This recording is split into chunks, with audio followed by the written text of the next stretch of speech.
Drone হামলা হয়, সেখানে মার্কিন দূতাবাস ভস্মীভূত হয়ে গেছে।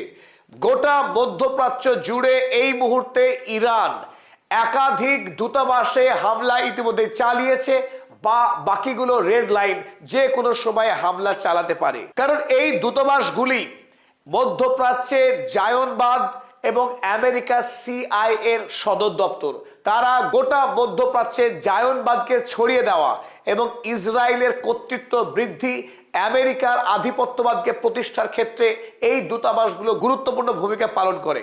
অন্যদিকে আমেরিকা যে সমস্ত সেনা ছাউনি রয়েছে, সেই সেনা ছাউনিগুলো কখন কোন দেশের উপরে কিভাবে হামলা করবে তার যাবতীয় ছক নকশা তৈরি হয় মার্কিন এই দূতাবাসগুলো থেকে। সুতরাং ইরান এই মুহূর্তে গোটা মধ্যপ্রাচ্য থেকে আমেরিকার আধিপত্যকে খর্ব করবার জন্য, আমেরিকার সাম্রাজ্যবাদকে মধ্যপ্রাচ্য থেকে চিরতরে গুটিয়ে দেওয়ার লক্ষ্যে এবং